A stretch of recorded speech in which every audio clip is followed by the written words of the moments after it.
graphic where under Brad Stevens, the Boston Celtics have a winning percentage that tops the prior year. This year they ended up with 55 wins, once again in the Eastern Conference Final, very close to winning that 7th game and making it through to the final. Gordon Hayward, of course, was missing in action, unfortunately, at the beginning, 5 minutes into the season, as we see a technical foul. J.P. McClure had something to say, and the referees just did not agree with it and called the team. Brad, it's a pleasure to have you here. We were just watching you sit in the stands, and we're trying to talk about, for players who stick around in Boston for a few years and learn the system, what is a Brad Stevens-like player? Everybody's different, they have different skills, but what would in essence be some qualities that they need to have to do well and thrive for several years in a row under your system? Well, I don't think our system is not going to be based on anything more than just trying to play to our players' strengths and trying to figure out how we can ride those guys, because those, we've got really talented players. We've had really talented players before them, and we've been fortunate enough to get a chance to coach them. So it's not has nothing to do with a system that you're fitting people to. It's more about how you can fit yourself to them. That's why Brad has been so successful, because he's had a lot of players in and out. They've had a lot of injuries. I'm sure you're thrilled seeing us document up here, putting Gordon and Kyrie up on the board. Like you'd forgotten that happened during the year. I'll tell you what, and those guys, I really felt for them. Gordon went through it the whole year. Kyrie in, April and May. That was hard on those guys. That is a hard thing. When you're at the level those two are at, and to have to sit and watch. Well, especially that's in tough. Gordon's case, to be looking forward so much to being a part of what you guys had going, and Kyrie to be in the middle of it, and everything was going so well, and then to have their seasons end. I mean, that's a horrible thing. I got to go back. I know you'll appreciate this. I thought when we documented that it was a JP technical, that was a shock for a former Butler coach to see a Xavier player get a technical foul. It's not all that amazing? Bad. Yeah, we don't mind seeing Xavier get technical fouls. In fact, we encourage it at Hinkle Fieldhouse. Alex Barlow, one of your former players, is with Maine, and also now will be working with Robert Williams. What is going to be his charge? Well, that's not unusual for us. So all of our assistant coaches are assigned between 1 and 3 players, and it's to get with the players, determine what they want to improve on, determine what we think fits with how they will be used within our system, so that they can increase or expedite their curve, especially when you're a young player. We're really fortunate to have a great staff and a lot of options, and Alex is a really good coach. He's a really good young guy. He's totally eats, sleeps, and breathes it. I think that Robert will enjoy working with him, but everybody else will too. It's not something where it'll just be one guy.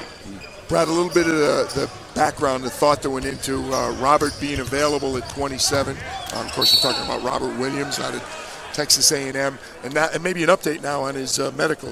Will we see him again in summer? That's a good question. We're getting he's really day-to-day. I mean, I get an update every morning on whether he's going to play or not, so it's not like he'd be ruled out of summer league by any means. I think it's very, very possible that he could play Wednesday or Thursday, whenever our next game is.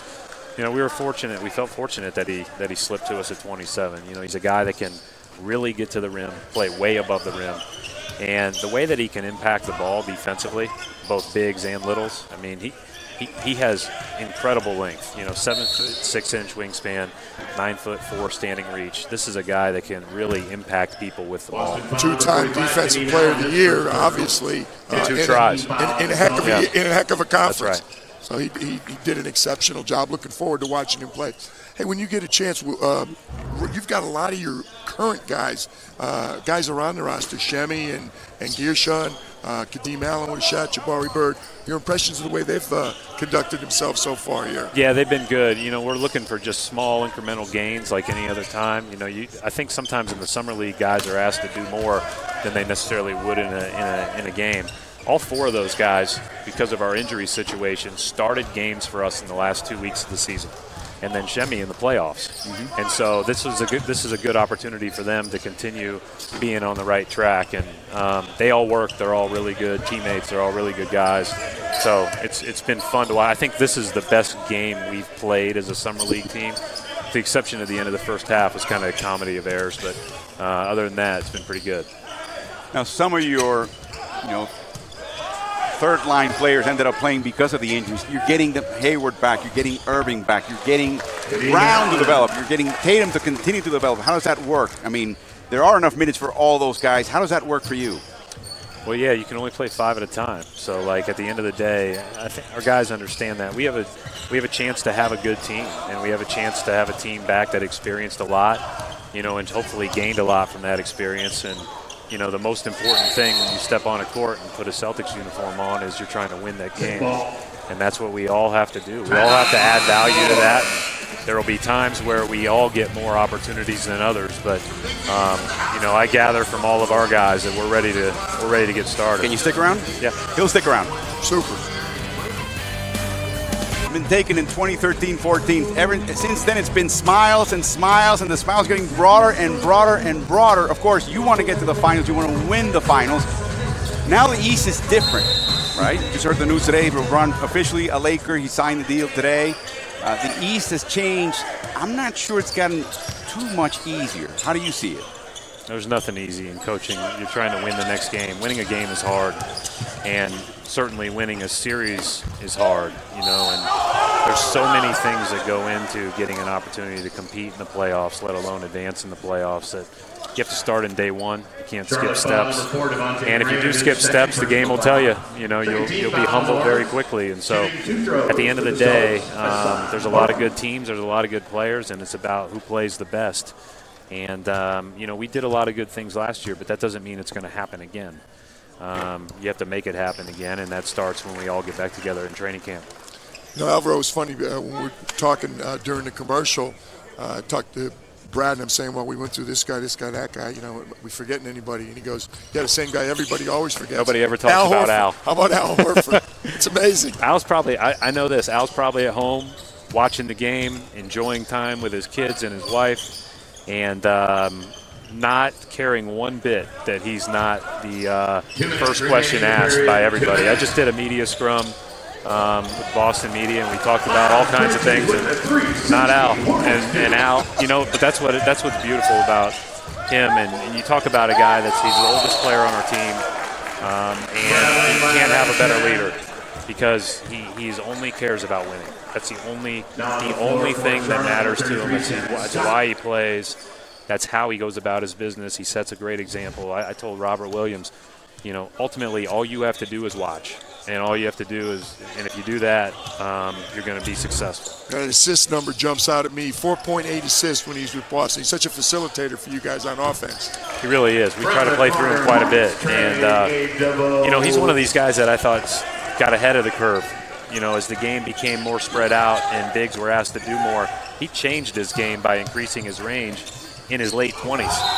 And that was a huge thing. And now, for us, he'll initiate offense. He can play off closeouts, and obviously he can shoot the ball. And, you know, teams are a lot less likely to give up those open shots to guys like Allen. So the ability to put the ball on the floor and pass the ball is critical. He began to do that in Atlanta, but he said that in recruiting by Boston, one of the first things out of your mouth was, you know, you really could facilitate starting our offense. And to him, it was like, oh, great, somebody sees what I see. Well, it was interesting this year because we had, at one point in time, we had Smart, Larkin, and Kyrie out in January. And so all we had from a point guard standpoint was Terry Rozier. And so when Terry sat, Al ran the point.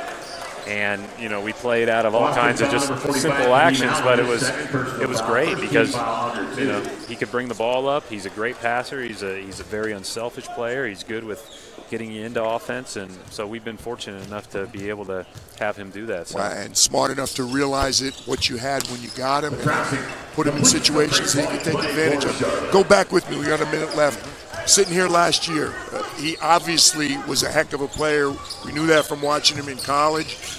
Jason Tatum played extremely well here last year. Did you think he could do what he did this year?